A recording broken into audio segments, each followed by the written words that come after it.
அன்பு சகோதர சகோதரிகள் அனைவரையும் ஆண்டவராகிய இயேசு கிறிஸ்துவின் நாமத்தினாலே உங்களை வாழ்த்தி வரவேற்கிறேன். கடந்த முறை நம்ம சர்வாயுத வர்க்கம் எப்படிப்பட்டது என்பதை குறித்து பார்த்தோம்.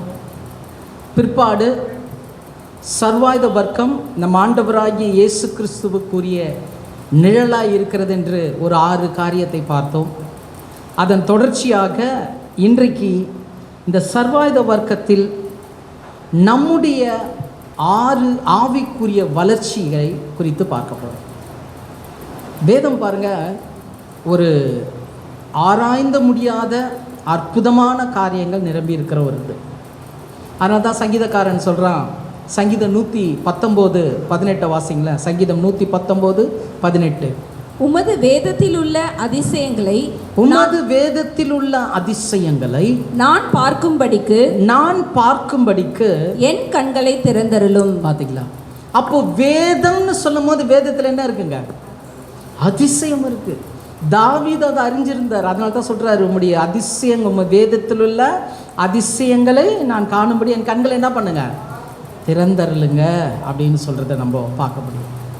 ஆகையினால இன்றைக்கு கூட இந்த சர்வாயுத வர்க்கம் நம்ம கேள்விப்பட்ட பிரகாரம் இது ஒரு ஆவிக்குரிய வளர்ச்சிக்குரிய போதனையாய் இருந்தாலும் இதில் அநேக ஆழங்கள் உண்டு. அதன் அடிப்படையில் தான் இன்றைக்கு சர்வாயுத வர்க்கத்தில் நம்முடைய 6 ஆவிக்குரிய வளர்ச்சி ரகசியமாக அதில் இருக்குது. அந்த 6 காரியத்தையும் நீங்கள் லிட்ரலாக பார்த்தீங்கன்னா நிறைய விஷயங்களை பார்க்கலாம். இன்றைக்கு வேற ஒரு கோணத்தில் அதில் இருக்கக்கூடிய ஒரு 6 ரகசியம், ஒரு விசுவாசினுடைய ஆரம்பமும் முடிவும் அதில் நீங்கள் பார்க்க முடியும். சரியா? அதனால் கூர்ந்து கவனிக்கும்படி உங்களை நான் உற்சாகப்படுத்துகிறேன். எனவே எல்லாரும் எபேசியர் 6ஆம் அதிகாரத்துக்கு திருப்பிக்கலாம். எபேசியர் 6ஆம் அதிகாரம் 13 17 வரை உள்ள வசனங்கள் ஆல்ரெடி நம்ம வாசித்தோம். இருந்தாலும் அந்த பகுதியை நம்ம எடுத்து வச்சுக்கலாம். அதிலிருந்து சில காரியங்களை நம்ம பார்க்க போகிறோம். ஒவ்வொன்றாக நம்ம பார்க்கலாம். இன்றைக்கு நம்ம எப்படி பார்க்க போகிறோன்னா, இந்த சர்வாயுத வர்க்கத்தை கடந்த முறை பார்க்கும்போது அதில் எழுதியிருக்கிற பிரகாரமே பார்த்தோம். எந்த ஒரு காரியத்தையும் விலக்கி சொல்லும்போது ஒன்று மேலேருந்து கீழே போவாங்க, இல்லை கீழே இருந்து மேலே வருவாங்க. ஆனால் நடுவிலேருந்து ஆரம்பிக்கப்பட்டதை கடந்த முறை பார்த்தோம். அது இயேசு கிறிஸ்துவுக்கு ஒரு நிழலாட்டமாக இருக்குதுன்னு. இன்றைக்கி நம்மை குறித்த இந்த 6 காரியங்களை நம்ம அதில் எப்படி பார்க்கணுன்னா, மேலிருந்து கீழ் வரைக்கும் உள்ள காரியத்தை நம்ம பார்க்கும்போது தான் அதில் நிறைய விஷயங்களை நம்மால் விளங்கி கொள்ள முடியும். சரி, இப்போ அந்த சர்வ வர்க்கத்து பகுதி இருக்கக்கூடிய எபேசியர் 6ஆம் அதிகாரத்தில்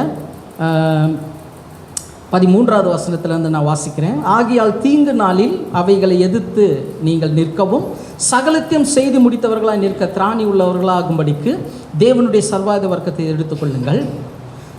சத்தியம் என்னும் கச்சை, நீதி என்னும் மார்க்கவசம், சமாதானத்தின் சுவிசேஷத்துக்கு என்னும் பாதரட்சை, எல்லாவற்றுக்கும் மேலாக விசுவாசம் என்னும் கேடயம், ரட்சண்யம் என்னும் தலைசிரா, வேத வசனமாகிய ஆவியின் பட்டயம். ஸோ இந்த 6 காரியத்தை நம்ம ஆல்ரெடி பார்த்துருக்குறோம். இதில் நம்ம டாப்ல இருந்து பாட்டம் வரைக்கும் பார்ப்போம். முதல்ல என்ன வருதுங்க? ஃபஸ்ட்டு தலை. அப்போ தலைன்னும் போது என்னங்க? ரட்சண்யம் என்னும் தலைசீரா. ஸோ கடந்த முறை நம்ம பார்த்தோம், இந்த ரட்சண்யம் என்பது எதற்கு நிழலாக இருக்குதுங்க? தேவனுடைய ரட்சிப்புக்கு நிழலாக இருக்குதுன்னு பார்த்தோம். அப்படியே ஒரு விசுவாசினுடைய ஆரம்பம் என்னன்னா ரட்சிப்பு தான். ரட்சிப்பின் மூலமாகத்தான் நம்ம தேவனிடத்தில் வர முடியும். அதுவும் இயேசு கிறிஸ்து மூலமாகத்தான் அந்த ரட்சிப்பு உண்டு என்று வேதம் நமக்கு தெளிவாய் கற்றுக் கொடுக்கிறது. அப்போஸ்தலர் 4ஆம் அதிகாரம் 12வது வசனம். அப்போஸ்தலர் 4:12. அவராலே அன்றி வேறொருவராலும் ரட்சிப்பு இல்லை. அவராலே அன்றி வேறொருவராலும் ரட்சிப்பு இல்லை. நாம் ரட்சிக்கப்படும்படிக்கு வானத்தின் கீழெங்கும் மனுஷர்களுக்குள்ளே அவருடைய நாமமே அல்லாமல் வேறொரு நாமம் கட்டளையிடப்படவும் இல்லை என்றான். ஆமென். பாருங்க, அதனால தான் கடந்த முறை இந்த சர்வாயுத வர்க்கத்தை இயேசு கிறிஸ்துக்கு ஒப்பிட்டு பார்த்தோம். அப்போ ஒரு விசுவாசினுடைய ஆரம்ப நிலை என்னது? ரட்சிப்பு. அப்படியே இந்த தலை சீரா, ரட்சண்யம் என்னும் தலை சீராவுக்குள்ளே வரும்போது முதல்ல ரட்சிப்புக்குள்ளே தான் நம்ம என்ன வரோம்? கிறிஸ்தவத்துக்குள்ளே என்ட்ரு ஆகிறோம். அதனால தான் இயேசுவின் மூலமாகத்தான் ரட்சிப்பு, இயேசு தான் ரட்சகர் என்றும் வேதம் நமக்கு தெளிவாய் கற்றுக் கொடுக்கிறது. லூக்கா 2ஆம் அதிகாரம் 11வது வசனம். லூக்கா 2:11. இன்று கர்த்தராகிய கிறிஸ்து என்னும் ரட்சகர், இன்று கர்த்தராகிய கிறிஸ்து என்னும் ரட்சகர் உங்களுக்கு தாவீதின் ஊரிலே பிறந்திருக்கிறார். பாத்தீங்களா, உங்களுக்கு தாவீதின் ஊர்ல என்ன பண்றாராம், பிறந்திருக்கிறார். அப்போ இயேசு கிறிஸ்துனுடைய பிறப்பு வரும்போது அவரை ரட்சகர் என்று தேவன் என்ன பண்ணார், வெளிப்படுத்தினார். அதனால தான் இயேசு என்ற பேருக்கு கடந்த முறை நம்ம அர்த்தம் பார்த்தோம். யாஷுவா, யாஷுவான்றா யெகோவாவின் ரட்சிப்பு என்று நம்ம கடந்த முறை பார்த்தோம். அப்போ இந்த ரட்சிப்பில் முதல்ல நம்ம என்ட்ரான உடனே இந்த ரட்சிப்புக்கு ஒரு இலக்கு இருக்குது. இந்த ரட்சிப்புக்கு ஒரு இலக்கு இருக்குது. ரட்சிப்புன்றது ஏதோ ஒரு சம்பவம் கிடையாது. ஒரு சொல்லுவாங்களே, ஒரு ஆக்சிடெண்ட்டாக ஒரு சில விஷயம் நடந்ததுங்க, எனக்கு கல்யாணம் ஆச்சுங்க, எனக்கு இதாச்சுங்க அதாச்சுங்க, அந்த மாதிரி கிடையாது ரட்சிப்பு. ரட்சிப்பின் ஆரம்பம் முடிவு எங்கன்றத வேதம் தெளிவாய் சொல்கிறது. பிலிப்பியர் 3ஆம் அதிகாரம் 20வது வசனம். பிலிப்பியர் 3:20. நம்முடைய குடியிருப்போ பரலோகத்தில் இருக்கிறது, பரலோகத்தில் இருக்கிறது, அங்கே இருந்து கர்த்தராகிய இயேசு கிறிஸ்து என்னும் ரட்சகர் வர எதிர்பார்த்து கொண்டிருக்கிறோம். பாத்தீங்களா, இப்போ ரட்சிப்பு இயேசுவின் பிறப்பில் ஆரம்பிச்சிருக்கு. இந்த ரட்சிப்பினுடைய இலக்கு எங்க முடியுதுங்க, இயேசு கிறிஸ்துனுடைய வருகையில். விளங்குதுங்களா? அதாவது ரட்சிப்பை ஒரு ஷார்ட் அண்ட் ஸ்வீட்டாக சொல்லுங்கள், ஒரு புரிகிற மாதிரி சொல்லுங்கன்னா, ரட்சிப்புன்றது என்னென்னா, முன்னாடியே பார்த்தோம், யெகோவாவின் ரட்சிப்புன்றது தான் இயேசு என்ற நாமம். நாம் இயேசுவை ஏற்றுக்கொண்டு இயேசுவை போல மாறி இயேசு இருக்கிற இடத்துக்கு நம்ம போனோம். புரியுதுங்களா? நான் இயேசுவை ஏற்றுக்கொண்டு இயேசுவை போல இந்த உலகத்தில் மாறி இயேசு இருக்கிற இடத்துல நான் போய் சேரணும். இதுதான் ரட்சிப்பு. அப்போ ரட்சிப்பு என்பது என்னை முதலில் தேர்வு செய்கிறது, மாத்திரமல்ல என்னை வழி நடத்துகிறது, அவர் இருக்கிற இடத்துல என்னை கொண்டு போய் சேர்க்கிறது. புரியுதுங்களா? இதுதான் ரட்சிப்பு. அப்போ இதுதான் இங்கே சொல்கிறாரு பவுல், சொல்லும் போது தெளிவாக சொல்கிறாரு, ரட்சிப்பு அந்த ரட்சகர் வர நம்ம என்ன பண்ணணுமா, எதிர்பார்த்து இருக்கணும் அப்படின்னு சொல்கிறாரு. அதே நேரத்தில் நீங்கள் பிலிப்பியர் 2ஆம் அதிகாரம் 12-13 வசனத்தை வாசிக்கலாம். பிலிப்பியர் 2ஆம் அதிகாரம் 12-13. ஆதலால் எனக்கு பிரியமானவர்களே, நீங்கள் எப்பொழுதும் கீழ்ப்படுகிறபடியே நான் உங்களுக்கு சமீபமாய் இருக்கும் பொழுது மாத்திரமல்ல, நான் தூரமாய் இருக்கிற இப்பொழுதும் அதிக பயத்தோடும் நடுக்கத்தோடும் உங்கள் ரட்சிப்பு நிறைவேற பிரயாசப்படுங்கள். எப்படிங்க? பயத்தோடும் நடுக்கத்தோடும் ரட்சிப்பு நிறைவேற பிரயாசப்படுங்கள். அடுத்த வசனம் செய்யுங்க. ஏனெனில் தேவன் தம்முடைய தயவுள்ள சித்தத்தின்படி, நல்லா கவனிங்க, தேவன் தம்முடைய தயவுள்ள சித்தத்தின்படி விருப்பத்தையும் செய்கையையும் உங்களில் உண்டாக்குகிறவராய் இருக்கிறார். இதுதாங்க ரட்சிப்புக்குரிய டெஃபினேஷன். ரட்சிப்பினுடைய நிச்சயத்தை இங்க அருமையா அப்போஸ்தலர் பவுல் விளக்குறாரு. தேவனுடைய தயவுள்ள சித்தம் என்னன்னு பார்த்தா, நம்ம ரட்சிப்பு நிறைவேற நம்ம என்ன பண்ணணுமா, பிரயாசப்படணுமா. அதான் தேவனுடைய தயவுள்ள சித்தம். அப்போ ரட்சிப்பு நிறைவேற பிரயாசப்படணும்னா என்னன்னா, விருப்பத்தையும் செய்கையும் அவர் உண்டாக்குவதற்கு நம்ம இடம் கொடுக்கணும். ஆதியில மனுஷனை படைக்கும் போது விருப்பத்தையும் செய்கையும் மனுஷன்கிட்டே கொடுத்துட்டார் தேவன். அவனை கண்ட்ரோல் பண்ணல. பிரமாணத்தை சொன்னாரு, இந்த கனியை புசிக்காத. அவர் விருப்பத்தின் செய்கையும் அவனுக்குள்ளே நிறைவேற்றுவரா அவரோட கண்ட்ரோலில் இருந்திருந்தா நிச்சயமாக கனியை பறிக்கும் போது தேவன் என்ன பண்ணியிருப்பாரு, பறிக்காதமான்னு சொல்லியிருப்பார். விருப்பமும் செய்கையும் மனுஷன்கிட்டே கொடுத்துட்டாரு. அதனால் அவன் என்ன பண்ணிட்டான், தவறாக பயன்படுத்தி அந்த கனியை எடுத்து புசித்து ஆதாமும் ஏவாளும் கீழ்ப்படியாமைக்குள் பாவத்தில் விழுந்தார்கள். இப்போ அந்த நன்மை தீமை அறியத்தக்க மரத்தின் கனி தோட்டத்தின் நடுவில் இருந்தது. இவர்கள் தோட்டத்தில் இருந்தாங்க, விருப்பமும் செய்கையும் இவர்களுக்குள்ளே இருந்தது. அதனால அதை பறித்து சாப்பிட்டுட்டாங்க. ஆனால் இப்போ தேவன் என்ன பண்ணிட்டார்னா, விருப்பத்தையும் செய்கையும் ரட்சிப்பின் மூலமாக தேவனுடைய கண்ட்ரோலுக்கு போயிடுச்சு. கிறிஸ்து இயேசுவின் மூலமாக தேவனுடைய கண்ட்ரோலில் போயிடுச்சு. ஏன் தேவனுடைய கண்ட்ரோலில் போயிடுச்சுன்னா, முன்னே ஆதியில் தோட்டத்தின் நடுவில் நன்மை தீமை இருந்தது. இப்போ நம்ம சரீரமே நன்மை தீமை அறியத்தக்க விருட்சத்தின் கனியாக இருக்குது. அதனால் நல்லது செய்யவும் நம்மளால் முடியும், தீமை செய்யவும் நம்மளால் முடியும். அதனால தான் இயேசு ஜெபிக்க கற்றுக் கொடுத்தார்ல, தீமையிலிருந்து எங்களை ரட்சித்துக் கொள்ளும். ஏன் இந்த சரீரம் எங்கே போகுது? தீமை செய்யறதுக்கு தான் போகுது. அது கடந்த முறை நம்ம சில சப்ஜெக்ட் பார்த்தோம். பாவ சரீரமும் மீட்பும், அப்புறம் பாவமும் மெய்யான விடுதலையும். இந்த சப்ஜெக்ட்லலாம் இந்த சரீரத்தை குறித்து பார்த்த ஞாபகம் இருக்குங்களா? அதெல்லாம் மறந்துடாதீங்க. மறக்கலன்னா திரும்ப திரும்ப போய் கேளுங்க. ஏன்னா அதனுடைய தொடர்ச்சி தான் இது. அப்போது ரட்சிப்பு என்பது ரட்சண்யம் என்னும் தலை சீரா. அப்படியே கிறிஸ்து சபைக்கு என்னவா இருக்கிறாரு? தலையாக இருக்கிறாரு. அதே மாதிரி இந்த சரீரத்தில் நான் செயல்படுவதற்கு எது முக்கியம்? தலை தான். புரியுதா? மூளை சாவு வந்துட்டா எல்லாமே நல்லா இருக்குது, ஹார்ட்டெல்லாம் கரெக்டாக இருக்குது, எல்லாம் இருக்குது. ஆனால் மூளை சாவு வந்துட்டா அவ்வளோதான், கோமா ஸ்டேஜ், கருணை கொலை தான் பண்ணுறாங்க இல்லையா? அப்போது இந்த ரட்சிப்பு எவ்வளோ முக்கியம். அப்போ விசுவாசினுடைய ஆரம்ப நிலை என்னதுங்க? ரட்சிப்பு. இந்த ரட்சிப்புக்குள்ளே நம்ம வந்த உடனே நாம் நன்மை தீமை என்னதென்பதை செய்யும்படி விருப்பத்தையும் செய்கையும் தேவனே கிறிஸ்து இயேசு மூலமாக உருவாக்குறார். இதான் ரட்சிப்பு. ஏதோ நான் ரட்சிக்கப்பட்ட என் மனம் போன போக்கில் வாழ்றதா இல்லை. அதனால தான் சொல்லுவேன், ரட்சிப்பின் நிச்சயம் என்பது முதல்ல தெரிஞ்சுக்கணும். அது தெரியலன்னா ரட்சிப்பு தப்பாக பண்ணிடுவோம். நம்முடையவர்கள் அல்ல. இந்த சரீரம் தேவன் இயேசு என்கின்றவரை விலை கொடுத்து வாங்கியிருக்கிறார். நீங்கள் உங்களுடையவர்கள் அல்ல. விலை கொடுத்து வாங்கினதுனால இது தேவனுடைய ஆலயம்ட்டாங்க. ஏன்னா இதில் யார் இருக்கிறா? தேவன் வாசம் செய்கிற வாசஸ்தலம். அப்போ ஏன் தேவன் வாசம் செய்கிற வாசஸ்தலம் தான்? அவர் தான் விருப்பம் செய்கையை நமக்குள்ளேருந்து கண்ட்ரோல் பண்ணுறார். அப்போ இன்னிலேருந்து தீர்மானம் பண்ண ரட்சிப்பு என்பது ஆரம்ப நிலை எப்படி இருக்கணும்னா, நீங்கள் இங்கே சொல்கிறத கேட்டு செய்கிறது கிடையாது, இங்கே சொல்கிறத கேட்டு செய்கிறது.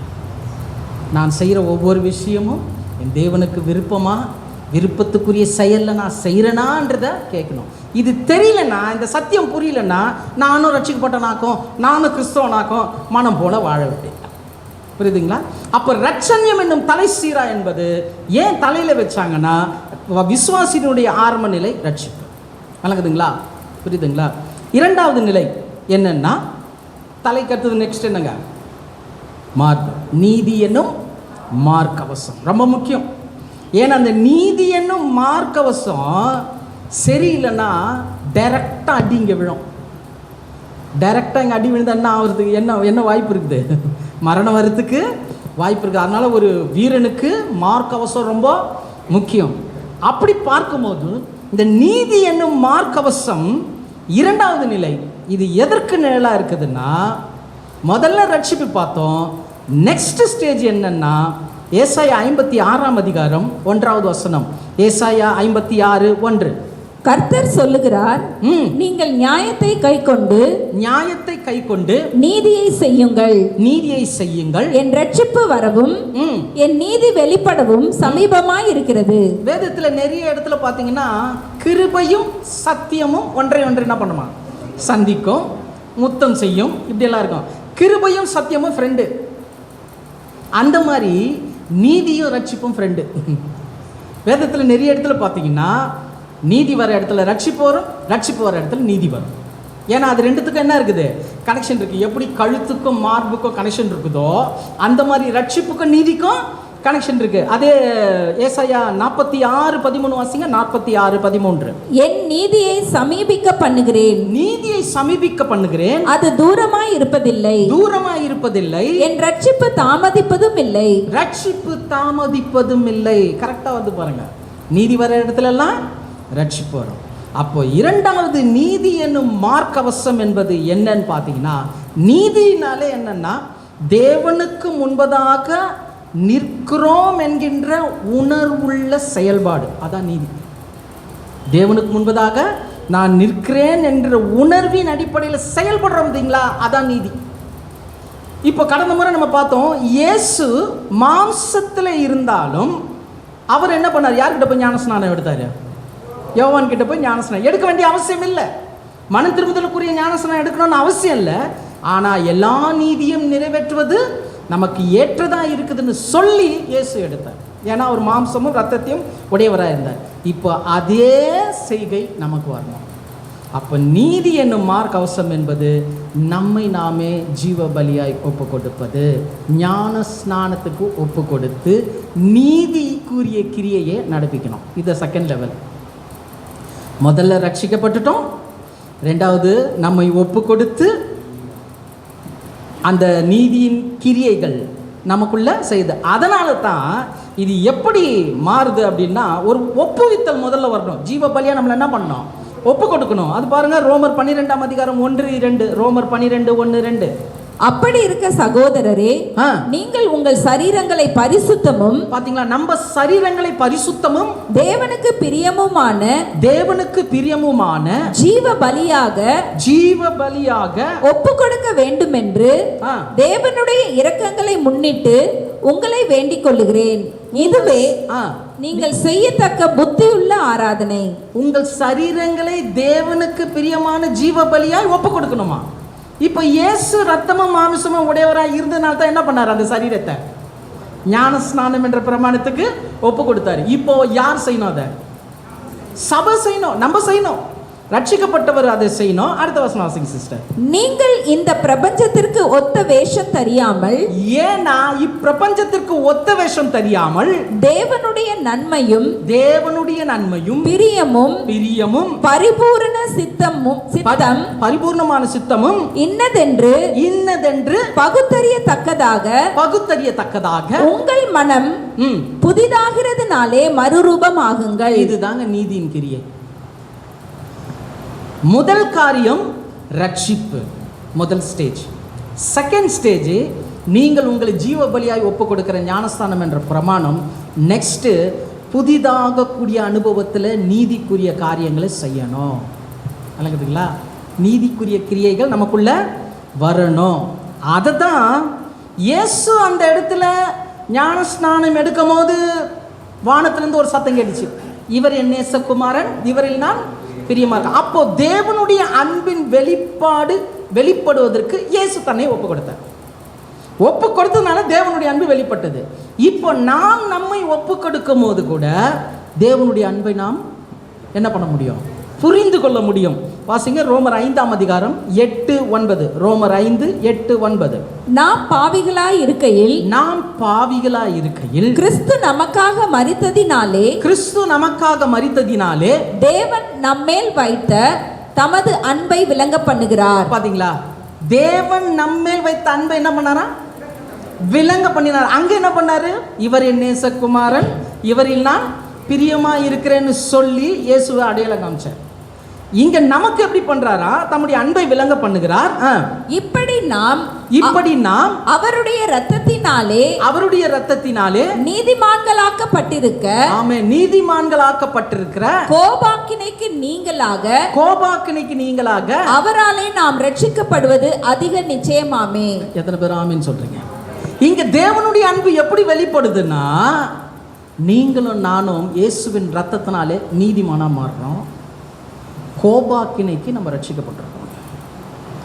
இதுதான் தேவனுடைய அன்பு. அங்க இவர் என் நேசகுமாரன், இவரில் நான் பிரியமா இருக்கிறேன்னு சாட்சி கொடுத்தாரு. இப்ப நமக்கு எப்படி சாட்சி கொடுக்கிறாருன்னா, அவருடைய அன்பை விளங்க செஞ்சு நம்மை ரட்சித்து நீதிமானா மாத்தி இருக்கிறார். அதான் ரொம்ப முக்கியம். நீங்களும் நானும் என்னவா இருக்கிறோம்? நீதிமான். ஏன் நீதிமான்னா, வரக்கூடிய கோபாக்கினைக்கு நீங்களாக்க நம்ம நினைச்சிருக்கிறோம். அப்போ இந்த காரியம் பாருங்க, ஞானஸ்தானம் எடுத்து நீதிமானுக்குரிய கிரியைகள் இரண்டாவது நிலை. அப்போ முதல் நிலை என்னது? ரட்சிக்கப்பட்டோம். இது நம்மளே பார்த்துக்கணும். நம்ம எந்த நிலையில் இருக்கிறோம்? ரட்சிக்கப்பட்டு அதே நிலையில் இருக்கிறோமா, இல்லை நெக்ஸ்ட்டு ஞானஸ்நானம் எடுத்து நம்ம ஒப்பு கொடுத்து நீதிமானுக்குரிய கிரியைகளை நடப்பிக்கிறோமா? புரியுதுங்களா? நீதிமானுக்குரிய கிரியைகளை நடப்பிக்கிறோமா? அதுதான் நீதி என்னும் மார்க்கவசம். மூணாவது பார்த்தீங்கன்னா, நெக்ஸ்ட் என்ன ஆகுதுங்க? விசுவாசம் என்னும் கேடயம். இந்த விசுவாசம் என்னும் கேடயம் எதுக்கு அப்படின்னு பார்த்தீங்கன்னா, பொல்லாங்கன் எய்யும் அக்னியாஸ்திரங்களை அவித்து போடத்தக்கதாக. அப்போ விசுவாசம் என்னும் கேடயம் விசுவாசிகளுக்கு ஏன் அந்த மூன்றாவது காரியத்தை ஏன் விசுவாசம் என்ன கேடயத்துக்கு சொல்லியிருக்காங்கன்னா, சாத்தான் மூலமாக வரக்கூடிய சோதனைகளை, பிரச்சனைகளை நம்ம தடுப்பதற்கு விசுவாசம். அழகுதுங்களா? அப்போ மூன்றாவது நிலை என்னன்னா, விசுவாசத்தின் வளர்ச்சிக்குரிய ஜீவியம் வரணும். விசுவாசத்துக்குள்ள இன்னும் வளரணும். முதல்ல ரட்சிக்கப்பட்டோம், ரெண்டாவது ஞானஸ்தானன்ற பிரமாணத்துக்கு ஒப்பு கொடுத்து நீதிமானுக்குரிய செயல்பாடு இருக்கணும், மூன்றாவது விசுவாசத்தில் வளரணும். விசுவாசன்றது அதை குறித்து நிறைய விஷயம் இருக்குது. 3 நிலை விசுவாசம் இருக்குது. தேவனுக்கு சித்தமானால் அந்த காரியத்தை பார்க்கலாம். 7 விதமான விசுவாசம் இருக்குது. இந்த 7 விதமான விசுவாசமும் 3 நிலையில் கிரியேட் செய்யுது. அதை நம்ம செப்பரேட்டாக பார்த்தா தான் புரியும். அதுக்கு தேவனுக்கு சித்தமெல்லாம் வருகிற நாட்கள் நம்ம பார்க்கலாம்.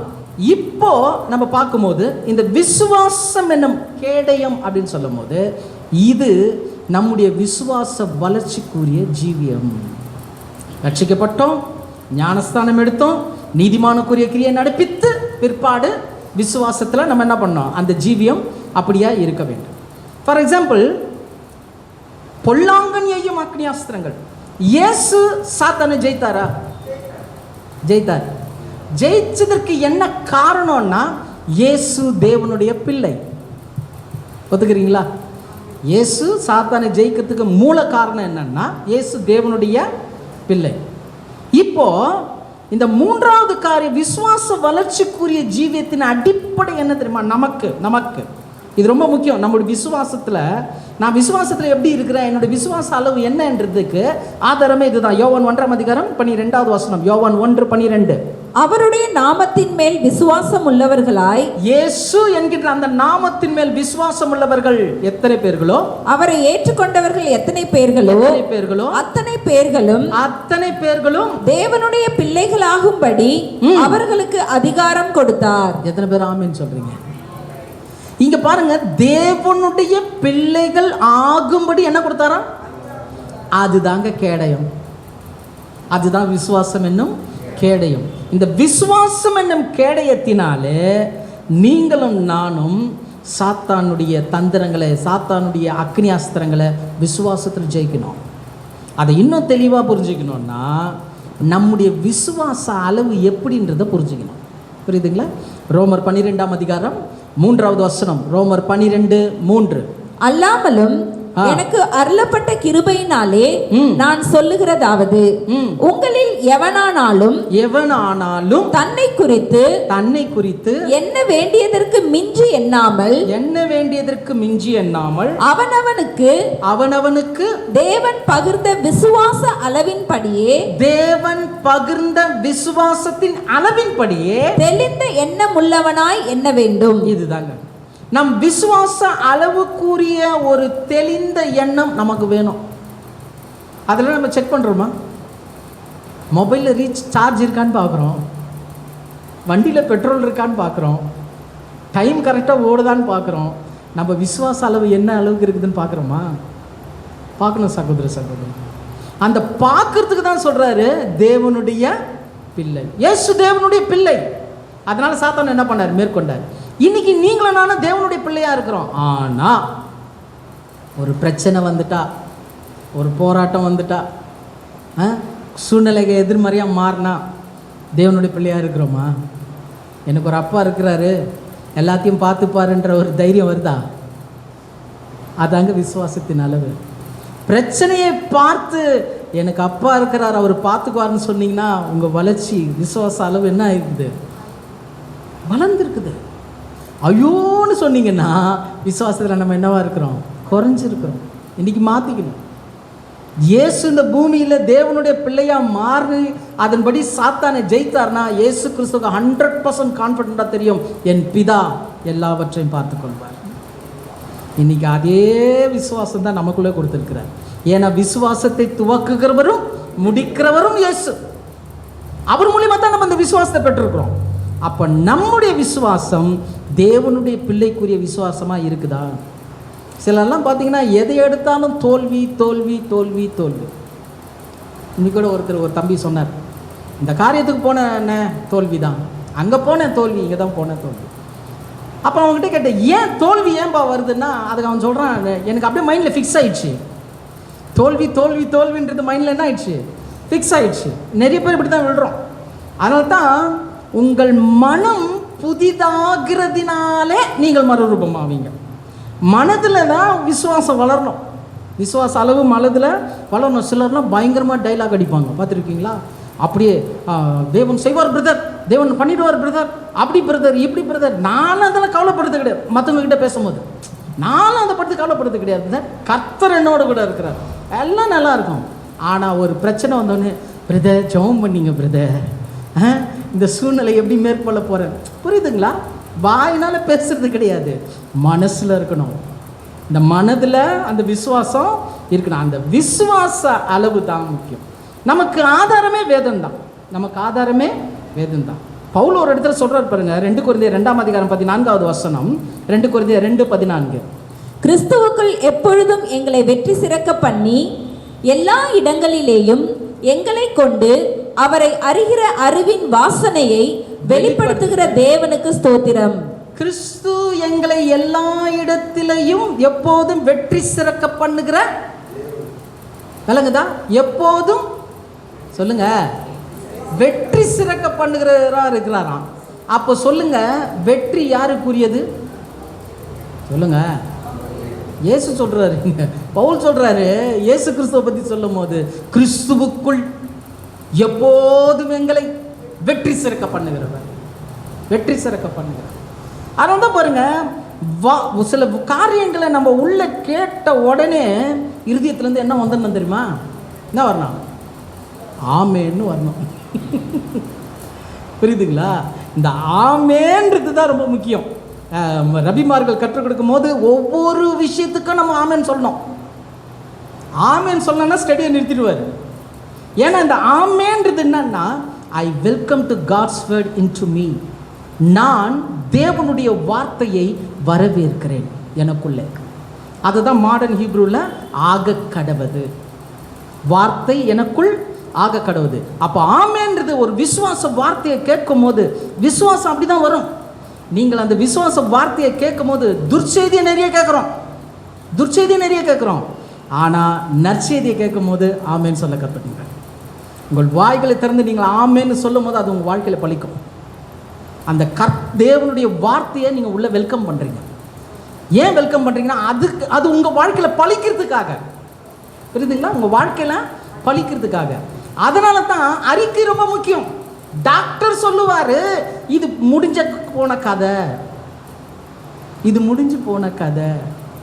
ஆனால் இருதயத்தில் நம்ம சொல்லணும், என் ஜீவனின் பலனாகிய கர்த்தர் என்னோடு கூட இருக்கிறார். அப்போ என்ன ஆகும் தெரியுமா? முடிஞ்சு போச்சுன்னு டாக்டர் சொன்னார்ல, பெரிய டாக்டர் சொல்லிடுவார், ஒன்றுமே இல்லை. அனுபவிச்சிருக்கிறீங்களா? நிறைய அனுபவிச்சிருக்கிறோம், நிறைய சாட்சிகளை கேட்டிருக்கிறோம். எல்லாம் அறிக்கை தாங்க, எல்லாம் அறிக்கை தான். இப்படி விசுவாசத்துக்குரிய ஜீவியத்துக்குள்ள வரணும். எதிர்மறையான வார்த்தைகள் வரும்போது, இது நடக்காது, இது ஆகாது, எல்லாரும் வந்து சொல்லுவாங்க இல்லையா? அதனால தான் வசனம் சொல்லுவோம், நீதிமான் துர்ச்செய்தியை கேட்டு பதறான். யார் என்ன சொன்னாலும் சொல்லுங்க, கர்த்தர் இருக்கிறாருங்க, அவர் என்னை கைவிடவே மாட்டார், அவர் இந்த சூழ்நிலை என்னை விட்டு விலகவே மாட்டார். சொல்லி பாருங்களேன், சூழ்நிலை மாறும். வார்த்தைக்கு அவ்வளோ வல்லமை உண்டு. சரிங்களா? அப்போ முதல் ரட்சண்யம் என்னும் தலை சீரா என்பது ரட்சிப்புக்கு என்கின்ற முதல் நிலை. இரண்டாவது, நீதியின் மார்க்கவசம் என்பது ஞானஸ்தானமற்று நீதிமானுக்குரிய கிரியைகளை நடப்பிக்கிறது. மூன்றாவது, விசுவாசம் என்னும் கேடயம் என்பது விசுவாச அறிக்கைக்குரிய ஜீவியத்தை நம்ம செய்யணும். ஏதோ நான் ரட்சிக்கப்பட்ட ஏதோ நான் வாழ்றதில்லை, உங்கள் வாயிலிருந்து விசுவாச வார்த்தை வரணும். எஸ்பெஷலி உங்ககிட்ட யாராவது ஜபத்துக்கு வராங்களா, யாராவது வியாதியஸ்தர்கிட்ட போறீங்களா, பிரச்சனையோடு யாராவது வந்து சொன்னால் நீங்கள் சொல்லுங்க, இந்த பிரச்சனை உங்களுக்கு ஒன்றுமே இல்லை பிரதர், ஆகாதுன்னு சொல்லி பாருங்க, ஆகாம போயிடும். அவ்வளோ வல்லமை இந்த விசுவாசத்துக்கு உண்டு. புரியுதுங்களா? நீங்கள் வாயை திறந்து கவலைப்படாதீங்கன்னு சொன்னால் அந்த கவலை அவங்கள விட்டு போயிடும். அவ்வளோ வல்லமை விசுவாசத்துக்கு உண்டு. அதனால தான் வல்லமை விசுவாசத்தை குறித்து சொல்லும் போது, மலைகளை பெயர்க்கத்தக்க விசுவாசம் ஒன்று இருக்குது. மலையை பெயர்க்க முடியுமா? முடியாது. ஆனால் தேவன் சொல்கிறாரு, இயேசு சொல்கிறாரு, மலையை பார்த்து பேசு. நீ இந்த மலையை பார்த்து சமுத்திரத்தில் தள்ளுண்டு போ என்று சொல்லும்போது அது என்ன ஆகுமா? ஆகும். சொல்லணுங்க. மலை போல இருக்கிற பிரச்சனை யார் வந்து உங்ககிட்ட சொன்னாலும் சொல்லுங்க, அது ஒன்றும் இல்லை பிரதர், கவலைப்படாதீங்க, ஆண்டவர் இருக்கிறாரு. அந்த மலை பெயர்ந்து சமுத்திரத்தில் போடப்படும். சரியா? அப்போ மூன்றாவது நிலை விசுவாசம் என்னும் கேடயம். அதனால தான் இது தடுப்பு. இது என்னது? தடுப்பு. பிசாசு நிறைய துர்ச்செய்தியை கொடுப்பான், நிறைய காரியங்களை நமக்குள்ளே கொண்டு வருவான், நிறைய வீக்னஸை கொண்டு வருவான், நிறைய பலவீனத்தை கொண்டு வருவான், ஊழியத்தில் நிறைய தடைகளை கொண்டு வருவான். அப்போ இந்த விசுவாசம் என்னும் கேடயத்தினால என்ன பண்ணோம்? இதுதான் விசுவாச அறிக்கைக்குரிய ஜீவன். இது ரொம்ப முக்கியங்க. மூன்றாவது நிலை. நிறைய பேர் இதில் விழுந்துருவாங்க, ரொம்ப ஜாக்கிரதையாக இருக்கணும். நான்காவதாக இந்த பக்கம் வரும்போது என்ன ஆகுதுங்க? ரட்சிப்பு, நீதியின் மார்க்க அவசரம் என்பது ஞானஸ்நானம் பெற்று நீதிமானுக்குரிய செயல். ரெண்டாவது விசுவாசம் என்னும் கேடயம். ஐந்தாவது பார்க்கும்போது தேவ வசனமாகிய ஆவியின் பட்டயம். இது ரொம்ப முக்கியம். தேவ வசனமாகிய ஆவியின் பட்டயம். இப்போ இந்த வசனம் இருக்குது பாருங்க. முதல்ல ரட்சிக்கப்பட்டோம், ஞானஸ்தானம் எடுத்து நீதிமானுக்குரிய நடக்க வருது. மூணாவது விசுவாச அறிக்கை உள்ள ஜீவியத்தில் மாறுறோம். நாலாவது தேவ வசனத்துக்குள்ள நம்ம பிடிபடணும். வசனம் எதுக்கு? தேவ வசனம் எதுக்கு அப்படின்னு பார்த்தீங்கன்னா 2 தீமோத்தேயு 3ஆம் அதிகாரம் 15வது வசனம். 2 தீமோத்தேயு 3:15. கிறிஸ்து இயேசுவை பற்றும் விசுவாசத்தினாலே உன்னை ரட்சிப்புக்கு ஏற்ற ஞானம் உள்ளவனாக்கத்தக்க பரிசுத்த வேத எழுத்துக்களை நீ சிறு வயது முதல் அறிந்தவன் என்றும் உனக்கு தெரியும். பாத்தீங்களா? பவுல் தீமோத்தேயுவை குறித்து சாட்சி சொல்றார். அப்போ வசனம் எதற்குனா, வசனத்தின் அடிப்படையில் நம்முடைய சாட்சி இருக்கணும். இதுதான் நான்காவது காரியம். வசனத்தின் அடிப்படையில் நம்முடைய சாட்சி உள்ள ஜீவியம் இருக்கணும். நீங்கள் செய்கின்ற காரியம் வேத வசனத்தின் அடிப்படையில் இருக்கணுமே தவிர உலக வழிபாட்டுக்குள்ளே இருக்கக்கூடாது. ரொம்ப முக்கியம். எல்லாமே வேத வசனத்தின் அடிப்படையில் இருக்கணும். அப்போ வசனம் என்பது தேவனுடைய சாட்சி. அந்த தீமோத்தேயுவை குறித்து பவுல் என்ன பண்ணுறாரு? சாட்சி சொல்கிறார். நீ சிறு வயது முதல், அது அந்த வார்த்தை பாருங்களேன், கிறிஸ்துவை பற்றும் விசுவாசமும் ரட்சிப்புக்கேற்ற ஞானமும் வேத எழுத்தில் இருக்குதான். புரியுதுங்களா? கிறிஸ்துவை பற்றும் விசுவாசமும் ரட்சிப்புக்கேற்ற ஞானம் எதில் இருக்குது? வசனத்தில் இருக்குது. அப்போ இந்த வசனத்துக்கேற்ற சாட்சி உள்ள ஜீவியம் நமக்கு என்ன பண்ணோம்? வரணும். அதான் பாருங்க 2 தீமோத்தேயு 3ஆம் அதிகாரம் 16வது வசனம் வாசிக்க. 2 தீமோத்தேயு 3:16. வேத வாக்கியங்கள் எல்லாம், நல்ல கவனிங்க, வேத வாக்கியங்கள் எல்லாம் தேவ ஆவியினால் அருளப்பட்டிருக்கிறது. தேவனுடைய மனுஷன் தேறினவனாகவும் எந்த நற்கிரியையும் செய்ய தகுதி உள்ளவனாகவும் இருக்கும்படியாக. இதாங்க சாட்சி. அப்போ வேத வாக்கியங்களை பெற்றுக்கொண்டவர்கள் ஃபர்ஸ்ட் என்னவா மாறணுமா? தேவனுடைய மனுஷன். இந்த தேவனுடைய மனுஷன்னா என்னன்றதை நம்ம பார்க்கலாம். ஏன்னா இது ரொம்ப முக்கியம். ஒரு வசனத்தை பெற்றுக்கொண்ட உடனே அவன் முதல்ல என்னவா மாறணும்னா தேவனுடைய மனுஷனாக மாறணும். ரெண்டாவது எந்த நற்கிரியைகளையும் செய்யறதுக்கு தகுதி உள்ளவனாக மாறலாம். இதாங்க சாட்சி. வசனத்தை கேட்டு அதன் அடிப்படையில் சாட்சி உள்ள ஜீவியம் ஜீவிக்கிறது தான் நான்காவது காரியம். தேவ வசனமாகிய ஆவியின் பட்டயம். அதனால தான் கேடயம் சாத்தான் கொடுக்கிற காரியங்களை விசுவாசனால தடுக்கிறது, அது பிளாக் பண்ணுறது. ஆனால் பட்டயம் இருக்குது பாருங்க, இது தடுக்கிறது கிடையாது, இது அடிக்கிறதுக்கு. அப்போ வாழ்க்கையில் உங்களுடைய சாட்சி எப்படி விளங்கும்னா, வசனத்தை வச்சு நீங்கள் மற்றவங்களை ஜெயிக்கணும், சாத்தானை ஜெயிக்கணும் வசனத்தை வச்சு. புரியுதுங்களா? இதுதான் அந்த தேவ வசனமாகிய ஆவியின் பட்டயம். வசனத்தை வாழ்க்கையில் அப்ளை பண்ணும். இன்னைக்கு சாத்தான் நூதனமான முறையில் எல்லாரையும் எங்கே கொண்டு போகிறான் தெரியுங்களா? கடந்த சில நாட்களாக ரொம்ப மன வருத்தத்தோடு நாங்கள் இருக்கிறோம். என்னன்னா, நிறைய பேர் இன்னைக்கு சோஷியல் மீடியாவில் விழுந்திருக்கிற கடமை. எப்படி விழுந்திருக்கிறாங்கன்னா சினிமா இப்படிப்பட்ட காரியங்களை விழுந்து கிடக்கிறாங்க. இது ரட்சிக்கப்பட்டவங்க சோஷியல் மீடியாவில் இந்த சினிமா சின்ன சின்ன ரீல்ஸ் எல்லாம் போடுறாங்க பார்த்தீங்களா, அதுலலாம் சினிமா பாட்டு, சினிமா காரியங்கள். ஏன்னா ஏதாவது பெரிய ஆயிடணும், அதுக்கு உலக காரியத்தை என்ன பண்ணுறாங்க, அதில் கொண்டு வராங்க. அது ஒரு தவறுன்னு தெரியுதா பார்த்தீங்களா? இன்னைக்கு எல்லாருமே பண்ணுறாங்க. ஒரு பிரபலமான ஒரு பாடகர், அவருடைய மனைவி ஒரு ஃபேஷன் டிசைனரு, அவங்க ஒரு போட்டிக் வச்சுருக்குறாங்க. ஒரு துணி ஆடை தயாரிக்கிற நிறுவனத்தில் அவங்க வச்சுருக்குறாங்க. அதுக்கு அவங்க ஆடு கொடுக்கறதுக்கு சினிமா பாட்டை யூஸ் பண்ணுறாங்க. அவருடைய கணவர் மிகப்பெரிய ஊழியக்காரர். இன்றைக்கி அவருடைய பாட்டுக்கு கிறிஸ்தவர்களே அடிமை. அந்த அளவுக்கு ஃபேமஸ் ஆனவர், நல்லா டான்ஸ் ஆடுவார். இப்போ தெரியும்னு நினைக்கிறேன் யாருன்னு, புரியுதுங்களா? அவருடைய மனைவி இந்த காரியத்தில் இருக்கிறாங்க. அப்போது அவரை கேள்வி கேட்கும் போது ஒரு கேள்வி கேட்குறாங்க அந்த அவங்க மனைவியை பார்த்து, நீங்கள் உங்கள் கணவர் ஒரு மிகப்பெரிய ஊழியர், நீங்கள் இந்த மாதிரி சினிமா பாட்டை பாட்டு இந்த மாதிரியெல்லாம் காரியங்கள் செய்கிறீங்களே அப்படின்னு சொல்லும் போது அந்த அம்மா சொல்லுது, பிஸ்னஸ் வேறு கிறிஸ்தவம் வேறு. அது எப்படி முடியும்? பிஸ்னஸ் வேறு கிறிஸ்தவம். ஒரு கிறிஸ்தவனுக்கு அப்படியா? ஐஸ்வர்யத்தை சம்பாதிக்கிறதுக்குரிய பலனை கொடுக்கறது யாருங்க? நம்முடைய தேவனுங்க. அவர் கொடுக்கறது தான் பலன். அவர் பலன் கொடுக்கலன்னா நம்மளால சம்பாதிக்கவே முடியாது. ஆனால் அந்த காரியத்தை இவங்க சுயஞானம். ஏன்?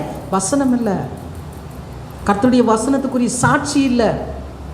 உலகம் வேற பிரதர். இன்னைக்கு நிறைய இடங்களில், நிறைய சோஷியல் மீடியாவில் பார்க்குறேன், நிறைய சபைகளில் சினிமா பாட்டு பாடுறாங்க, பார்த்துருப்பீங்க. நான் ஒன்றும் புதுசாக சொல்லணும்னு அவசியம் இல்லை.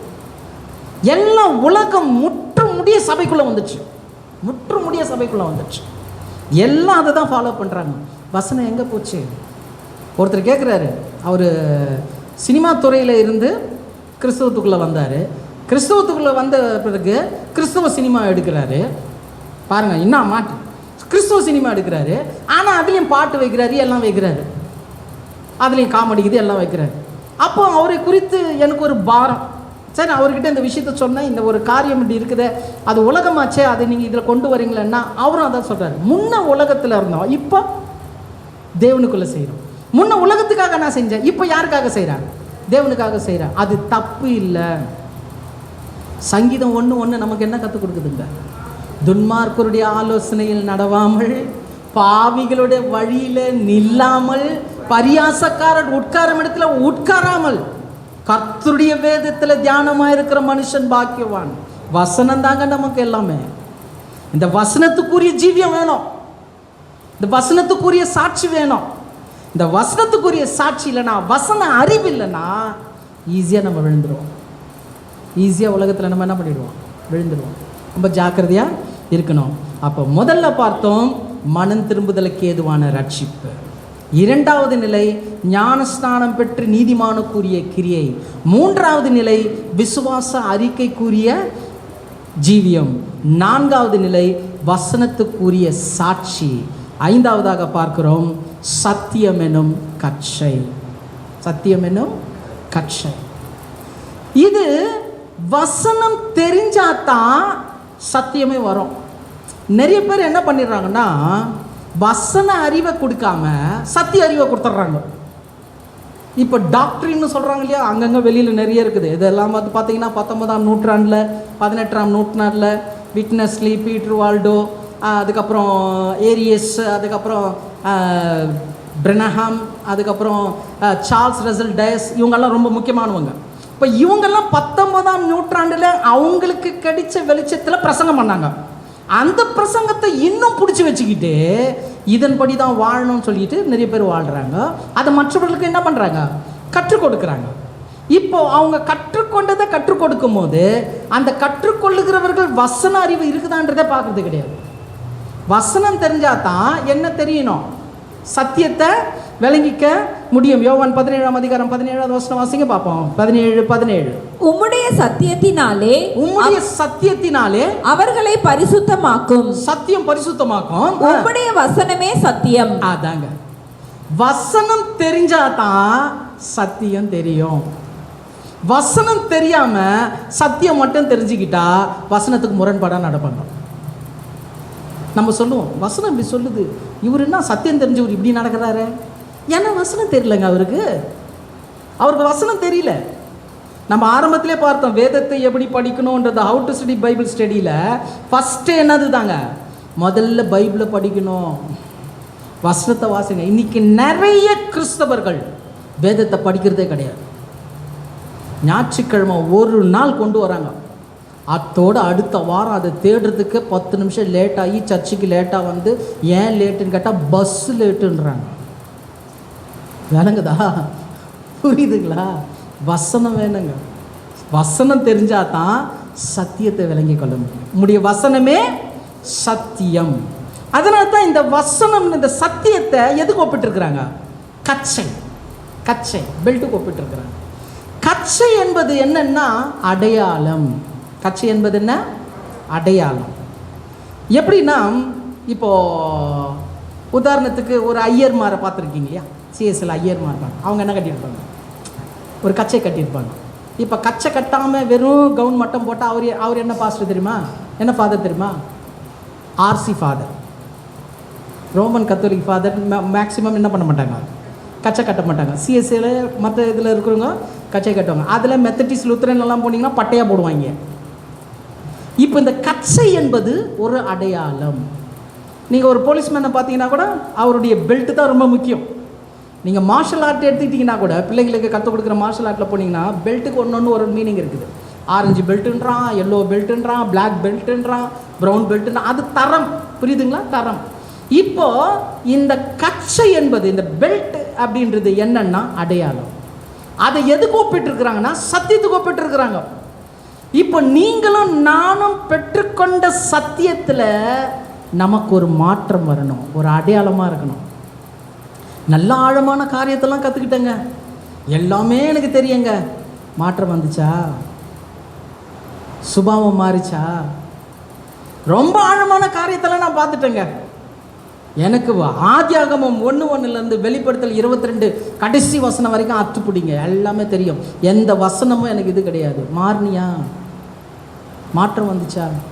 சத்தியத்தை அறிந்து கொள்வது முக்கியம் கிடையாதுங்க, சத்தியத்துக்குரிய மாற்றம் நமக்குள்ள இருக்கணும். உங்களுடைய செய்கையும் உங்களுடைய காரியங்களும் சத்தியம் வான் என்பதை மற்றவர்களுக்கு உலகத்துக்கு நம்ம காட்டணும். அதனால்தான் இயேசு சொன்னார், அவர்கள் கனிகளினாலே அவர்களை அறிவீர்கள். வணக்கதா? நம்ம ஒன்றா சொல்லலாம், நான் சத்தியம் அறிந்தவன், சத்தியம் அறிந்தவன்.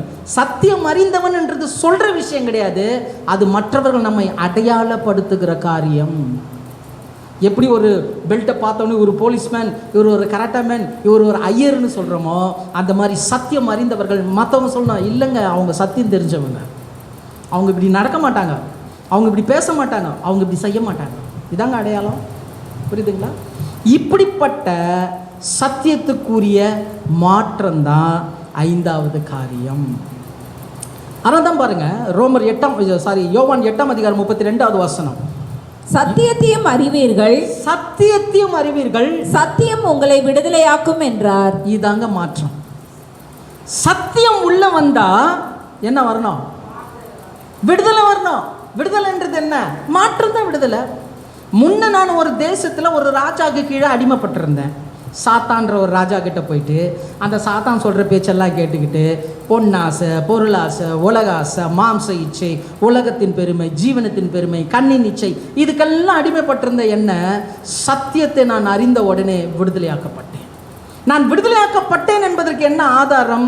அங்கே இருந்த காரியம் இங்கே வரக்கூடாது. விளங்குதுங்களா? அங்கே இருந்த காரியம் இங்கே வரக்கூடாது. இதான் மாற்றம். இதுதான் 5வது மிக முக்கியமான மாற்றம். அதனால தான் முன்னாடியே பார்த்துட்டோம், அவர் தம்முடைய சத்தியத்தை அனுப்பி என்ன பண்ணுறாராம்? பரிசுத்தம் பண்ணுறாராம். சத்தியத்தை எவ்வளோக்கு எவ்வளோ நீங்கள் அறிகிறீங்களோ அவ்வளோக்கு அவ்வளோ பரிசுத்தம் வரணுங்க. பரிசுத்தம் உள்ள ஜீவியம் மாறணும்.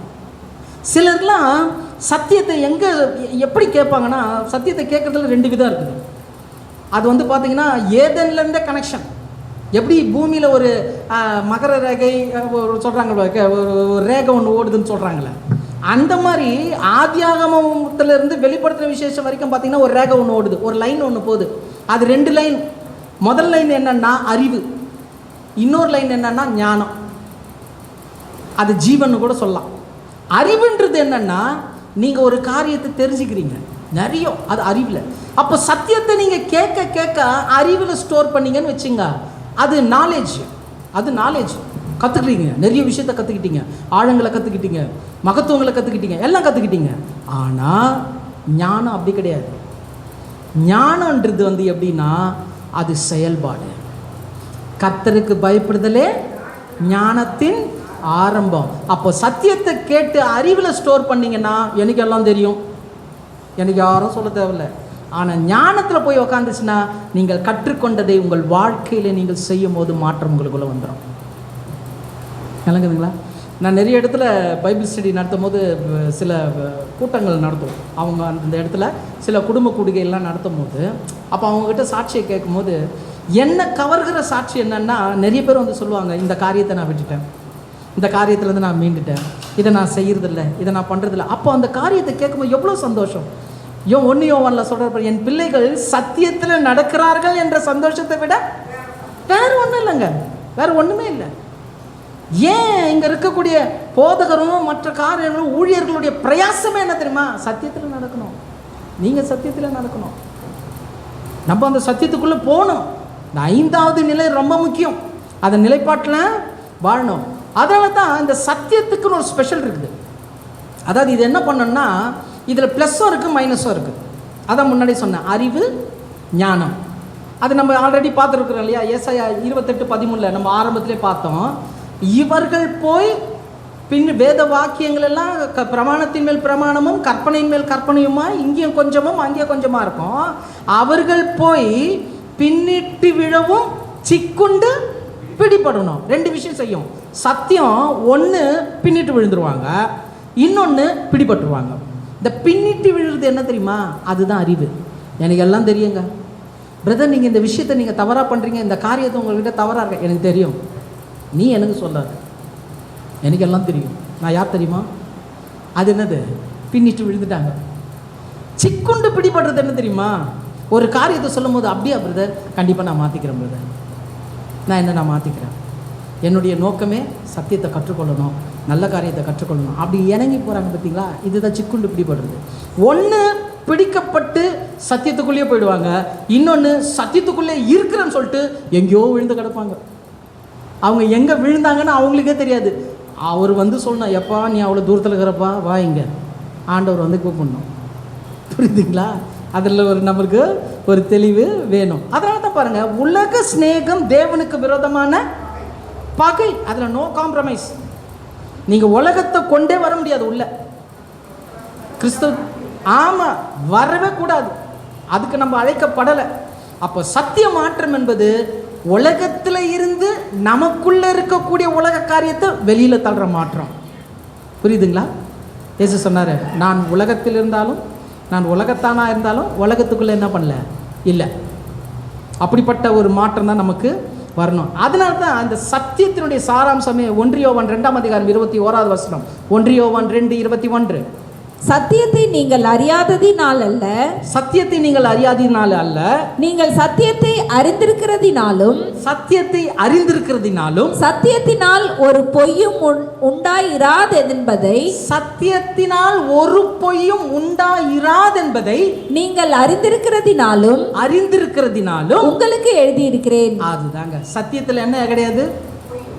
பொய் கிடையாது, ஒத்த விஷயம் கிடையாது.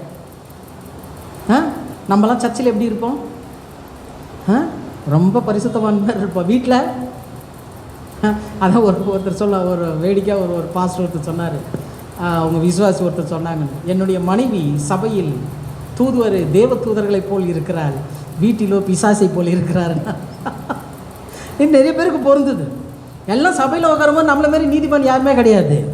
ஆனால் வீட்டுக்குள்ளே போயிட்டா நம்மளை மாதிரி. ஆமாம், இனி அப்படி இருக்கக்கூடாது. புரியுதுங்களா? அப்போ இந்த 5வது நிலை சத்தியத்துக்குரிய மாற்றம். அதுதாங்க சத்தியம் என்னும் கச்சை. இது ரொம்ப ஸ்டெடியாக இருந்தால் தான் நம்ம நிற்க முடியும். வசனம் தெரிஞ்சு சத்தியத்தில் நிற்கணும்னா, நம்ம ஸ்டெடியாக நிற்கணும்னா சத்தியம் ரொம்ப முக்கியம். புரியுதுங்களா? கடைசியாக பார்க்கிறோம், சமாதானத்தின் சுவிசேஷத்திற்கு ஆயத்தம் என்னும் பாதரட்சை. முதல்ல ரட்சிக்கப்பட்டோம். ரட்சண்யம் என்னும் தலைசீரா நம்முடைய ரட்சிப்பு நிலையை குறிக்குது. நீதியின் மார்க்கவசம் ஞானஸ்தானமற்று நீதிக்குரிய செயல்பாட்டை குறிக்குது. விசுவாசம் என்னும் கேடையும் விசுவாச அறிக்கைக்குரிய வளர்ச்சியை குறிக்குது. வேத வசனமாகிய பட்டயம் வசனத்துக்குரிய சாட்சி உள்ள ஜீவிக்கணும். சத்தியம் என்னும் கச்சை என்னும் போது சத்தியத்துக்குரிய மாற்றம் நமக்கு வரணும். இது எல்லாம் வந்த பிறகு ஆறாவது சுவிசேஷ ஊழியத்தை நீங்கள் செய்ய வேண்டும். என்ன செய்யணும்? ஊழியத்தை, சமாதானத்தின் சுவிசேஷத்தை, இந்த விஷயங்களை நீங்கள் ப்ராப்பராக உங்களுடைய வாழ்க்கையில் கடைப்பிடிச்சி வந்த போது ஆட்டோமேட்டிக்காக நீங்கள் என்ன பண்ணுவீங்க தெரியுமா? ஊழியம் செய்வீங்க. ஊழியம் என்பது ஏதோ ஒரு மேடை இருக்கணும், மைக் இருக்கணும், எல்லாரும் ஒரு 4 பேர் கேட்கணுன்றது கிடையாதுங்க. அப்படி நீங்கள் நினச்சிக்கிட்டீங்கன்னா அது தவறில்லை. ஆனாலும் அதுதான் ஊழியம் கிடையாது. கிறிஸ்துவனுடைய அன்பை நீங்கள் ருசி பார்த்தீங்க தெரியுமா? அதை யாராவது ஒருத்தருக்கு, அது உங்கள் குடும்ப நபரோ, உங்கள் அக்கம் பக்கத்தில் இருக்கிறவரோ, உங்கள் உற்றார் உறவினரோ, உங்கள் வேலை ஸ்தலத்தில் இருக்கிறவரோ, இல்லை முன்பின் தெரியாத ஒரு நபரோ, அந்த நாளில் இயேசு எனக்கு இந்த அற்புதத்தை செய்தார், உனக்கும் அற்புதத்தை செய்வார்னு கிறிஸ்துவனுடைய அன்பையும் தேவனுடைய அன்பையும் சொல்கிறீங்க பார்த்தீங்களா? இதுதான் சுவிசேஷம். இதுதான் சுவிசேஷம். இந்த சுவிசேஷத்தை நம்ம யார் செய்யணும்? நீங்களும் நானும் செய்யணும். ஏன்னா இன்னைக்கு கிறிஸ்தவர்கள் இந்த வளர்ச்சி நிலையை சரியாக புரிஞ்சுக்கல. அதனால தான் காலங்காலமாக ரட்சிக்கப்பட்டு சில சபைகளெல்லாம் போனால் கேட்பேன், எத்தனை வருஷம் இருக்கிறீங்கன்னா எல்லாரும் அப்படியே ரொம்ப பெருமையாக சொல்லுவாங்க. நான் 40 வருடமாக இருக்கிறேன், நான் 50 வருடமாக இருக்கிறேன், அப்படியே பயங்கரமாக சொல்லுவாங்க. சரி, 40 வருடம் 5 வருடம் என்ன தான் பண்ணுறீங்க? இதே சேரில் தான் உட்காந்துருக்குறேன், இதே சேரில் தான் உட்காந்துருக்குறேன். இது மாற்றமா? இதுவா வளர்ச்சி? அப்போ நெக்ஸ்ட்டு ஃபைனல் ஸ்டேஜ் என்னன்னா கிறிஸ்துவனுடைய அன்பை சொல்லணும்.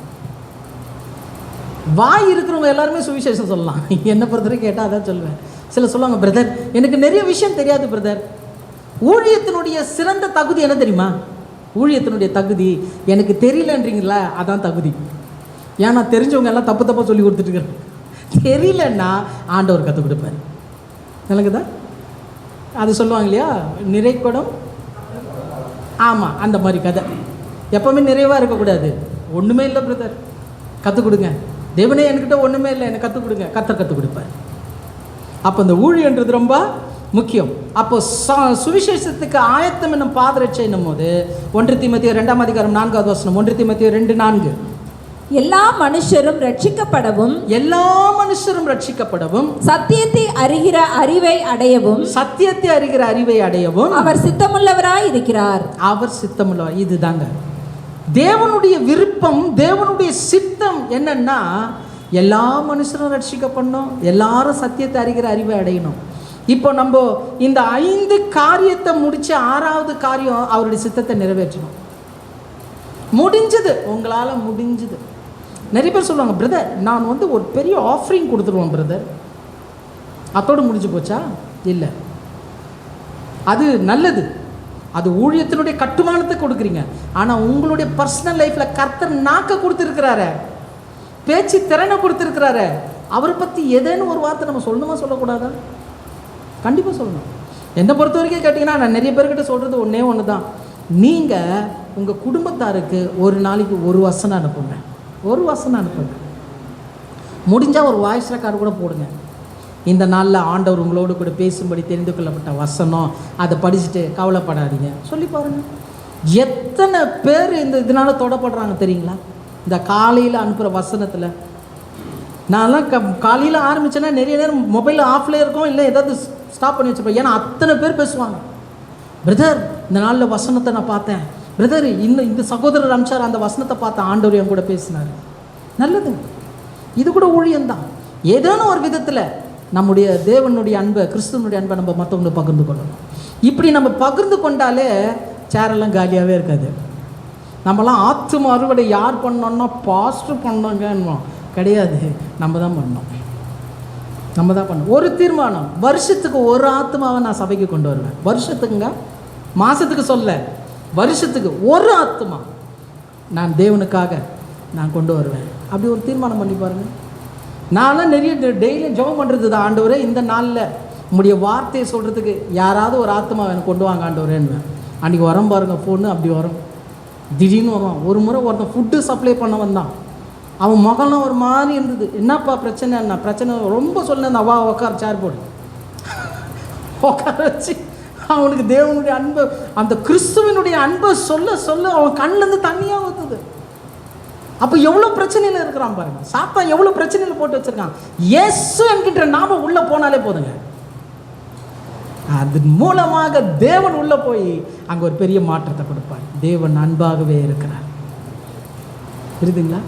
ரொம்ப முக்கியங்க. அதனால தான் பாருங்க, இன்றைக்கு நம்முடைய தரத்தை நம்ம புரிஞ்சுக்கணும், அது ரொம்ப முக்கியம். இந்த காலகட்டத்தில் ஊழியம் ஏன் கம்பல்சரினா, அது பாருங்க 1 கொரிந்தியர் 15ஆம் அதிகாரம் 24, 25. 1 கொரிந்தியர் 15ஆம் அதிகாரம் 24, 25. அதன் பின்பு முடிவு உண்டாகும். அப்பொழுது அவர் சகல துரைத்தனத்தையும் சகல அதிகாரத்தையும் வல்லமையையும் பரிகரித்து தேவனும் பிதாவுமாய் இருக்கிறவருக்கு ராஜ்யத்தை ஒப்பு கொடுப்பார். எல்லா சத்துருக்களையும் தமது பாதத்திற்கு கீழாக்கி போடும் வரைக்கும் அவர் ஆளுகை செய்ய வேண்டியது. சொல்லுங்க, அவர் யார் ஆளுகை செய்யணுமா? இயேசு ஆளுகை செய்யணுமா? விளங்குதா? பிதா இயேசு கிறிஸ்துனுடைய 2ஆம் வருகையில் சகலத்தையும் யார் கையில் ஒப்பு கொடுப்பாரு? இயேசு பிதாவின் கையில் ஒப்பு கொடுக்குற வரைக்கும் இப்போ என்ன பண்ணுறாரு? அவர் ஆளுகை செய்கிறார். இப்போ நல்லா புரிஞ்சுங்க, இயேசு ஆளுகை செய்கிறார்னா எப்படி ஆளுகை செய்வார்? இப்போ பரலோகத்தில் அவர் என்ன பண்ணுறாரு? மகா பிரதான ஆசாரியராக நமக்காக பரிந்து பேசுகிறார் இல்லையா? நமக்காக வேண்டுதல் செய்கிறார். வாக்கு கடங்காத பெருமூச்சுகளும் வேண்டுதல் செய்கிறார். ஏன் வேண்டுதல் செய்கிறார்? ஏன் பரிந்து பேசுகிறாரு? எதுக்காக? யாருக்காக? நமக்காக. ஏன் நமக்காக? அவர் ராஜா, அவருக்கு கீழே நம்ம ஊழியம் செய்யணும். புரியுதுங்களா? விளங்குதா? இயேசு இந்த பூமியில் வாழும்போது சீஷர்கள் கூட இருந்தாங்க. இயேசுக்கு சீஷர்கள் இருந்தாங்களா? நீங்களும் நானும் அந்த சீஷத்துவத்தில் இருக்கணும். அதனால தான் இயேசு பரத்துக்கு போகும்போது சொன்னார், சகல சிருஷ்டிக்கும் சுவிசேஷத்தை சாட்சியாக பிரசங்கித்து அவங்கள என்ன பண்ணுங்க, பிதா குமாரன் இயேசு நாமத்தினாலே ஞான ஸ்நானம் கொடுத்து எனக்கு சீஷராக மாற்றுங்கன்னாரு. இந்த உலகத்தில் நீங்களும் நானும் இயேசுவின் சீடர்கள். அப்போ நம்ம ஊழியம் செய்யணுமா செய்யக்கூடாதா? தேவனை பற்றி சொல்லணுமா சொல்லக்கூடாதா? இயேசுவை பற்றி சொல்லணுமா சொல்லக்கூடாதா? கூடுமான வரைக்கும் ஒரு கடைக்கு போகிறீங்களா, ஒரு இடத்துல போகிறீங்களா, சிலர்லாம் வல்கரான்னு சொல்லுவாங்க. அப்படியெல்லாம் சொல்லாதீங்க. பூச்சி வா நில்லு, எங்கே போகிறேன், இயேசுவை பற்றி கேளு, பிசாசு உக்காரு, அப்படியெல்லாம் சொல்லக்கூடாது. நிறைய பேர் அப்படி தான் ரொம்ப வல்கராக பண்ணுறாங்க. இது அன்பை சார்ந்தது, இது இரக்கத்தை சார்ந்தது, இது தயவை சார்ந்தது. புரியுதுங்களா? அப்போ அந்த அடிப்படையில் சொல்லணும். ஆகினால இந்த காரியத்தை நம்ம தெளிவாக புரிஞ்சுக்கணும். ஜென்ரலாக இயேசு ஜனங்களுக்குள்ளே பார்க்கும்போது அவருக்குள்ளே ஒரு மனதுருக்கம் இருந்தது. வசனம் வாசிக்க வேண்டாம். மத்தேயு 9ஆம் அதிகாரம் 36 38 வரை உள்ள வசனங்களை நீங்கள் வாசித்து பார்த்தீங்கன்னா அங்கே சொல்லப்பட்டிருக்கு, அவர் திரளான ஜனங்களை கண்டு மனதுருகி. இன்னைக்கு இந்த மனதுருக்கம் நம்மளுக்கு வருதா? வர வழியில் நிறைய இடத்துல கூட்டமாக நின்றுட்டு இருக்கிறாங்க. அவங்க எங்கே போகிறாங்க, என்ன தேடுறாங்க, யாருக்காக காத்திருக்கிறாங்கன்னு அவங்களுக்கே தெரியல. கூட்டமாக நிற்கிறாங்க நிறைய இடங்களில். அவங்களெல்லாம் பார்க்கும்போது சில நேரத்தில் நாங்கள் திருத்தணி ஊழியத்துக்கு போகும்போது நிறைய பேர் நடைப்பயணமாக போவாங்க. அப்போ நான் பார்ப்பேன் அவங்களுடைய விசுவாசம் எப்படி இருக்குது பாருங்கள். நடந்து போகிறாங்க. நம்ம எங்கேயாவது போகிறோமா? இல்லை, உக்காந்த இடத்துல ஆண்டவரே நோனே அவர் சொல்லுமான்றாரு. நமக்கு எவ்வளோ ஒரு கிருபை பார்த்தீங்களா? அப்போ அப்படிப்பட்ட இறைவனுடைய அன்பை நம்ம என்ன பண்ணோம், மற்றவங்களுக்கு சொல்ல வேண்டியது முக்கியம் இல்லையா? அப்போ அந்த இயேசு கிறிஸ்துவுக்குள்ளே இருந்த மனதுருக்கம் நம்மளுக்கு என்ன பண்ணோம் வரணும்னு சொல்லிட்டு அவர் சொல்கிறாரு, அறுவடை மிகுதி, வேலையாட்களோ கொஞ்சம். இன்னைக்கு எங்கெங்க வேலையாட்கள் இருக்கிறாங்க? இயேசுவுக்கு வேலை செய்யக்கூடிய வேலையாட்கள் எங்கே இருக்கிறாங்க? நான் வந்தனாக்கும், நான் சர்ச்சில் உக்காந்தனாக்கும், எனக்கு போதனை கொடுக்குறாங்க, நான் பிஸ்னஸ் பண்ணுறேன், நான் வேலை செய்கிறேன், கையின் வருமானம் இருக்குது, நான் நல்லா இருக்கிறேன், அப்படியே போயிடுறேன் போட்டியில். இதுக்காக நம்ம அழைக்கப்படல. அதனால தான் இந்த சர்வாயுத வர்க்கத்தில் நம்முடைய ஆரம்பத்தையும் முடிவையும் தேவன் ரகசியமாக வச்சுட்டார். புரியுதுங்களா? வேத வாக்கியங்களை ஆராய்ந்து பாருங்கள், அவைகளினால் நமக்கு நித்திய ஜீவன் உண்டுன்னார. அதுதான் இந்த காரியம். கடைசியாக நம்ம ஒரு வசனத்தை வாசிக்கிறோம். யோவான் 12ஆம் அதிகாரம் 26வது வசனம். யோவான் 12:26. ஒருவன் எனக்கு ஊழியம் செய்கிறவனானால் என்னை பின்பற்ற கடவன். நான் எங்கே இருக்கிறேனோ அங்கே என் ஊழியக்காரனும் இருப்பான். ஆமென். அங்கே என் ஊழியக்காரனும் இருப்பான். ஒருவன் எனக்கு ஊழியம் செய்தால் அவனை பிதாவானவர் கனம் பண்ணுவார். ஹல்லேலூயா. எத்தனை பேர் சொல்றீங்க ஹல்லேலூயா? ஒருவன் எனக்கு ஊழியம் செய்தால் பிதாவானவர் அவனை கனம் பண்ணுவார். இன்னைக்கு வாழ்க்கையில் எதுக்காக ஓடுறேங்க? ஒரு நல்ல ஒரு கணத்துக்காக தானே, ஒரு நல்ல ஒரு முன்னேற்றத்துக்காக தானே. இந்த முன்னேற்றத்துக்கு எதையோ நம்ம போகிறோம். ரொம்ப சிம்பிள். உலகத்து பிரகாரமாக நீங்கள் ஒரு எஜமான்கிட்ட வேலை செய்கிறத விட வேலை செய்கிறீங்க, நல்லது, கம்பல்சரி வேலை செய்யணும், நல்லது. ஆனால் கொஞ்சம் நம்ம எஜமானுக்கு நம்ம என்ன பண்ணுவோம்? வேலை கொஞ்சம் செய்யணும்னு இன்றைக்கி இந்த நாளில் என்ன பண்ணுவோம்? தீர்மானம் எடுக்கலாம். தீர்மானம் எடுத்து அதன்படி நம்ம என்ன பண்ணோம்? வாழ வேண்டியது ரொம்ப முக்கியம். ஆகையினாலே ரட்சண்யம் என்னும் தலை சீரா நம்முடைய ரட்சிப்பு முதல் நிலை. ரெண்டாவது, நீதியின் மார்க்கவசம், ஞானஸ்நானம் பெற்று நீதிமான கூறிய கிரியை, இது இரண்டாவது நிலை. விசுவாசம் என்னும் கேடயம், விசுவாச அறிக்கை கூறிய ஜீவியம், மூன்றாவது நிலை. நான்காவது, தேவ வசனமாகிய பட்டயம், வசனத்துக்குரிய சாட்சி, இது நான்காவது நிலை.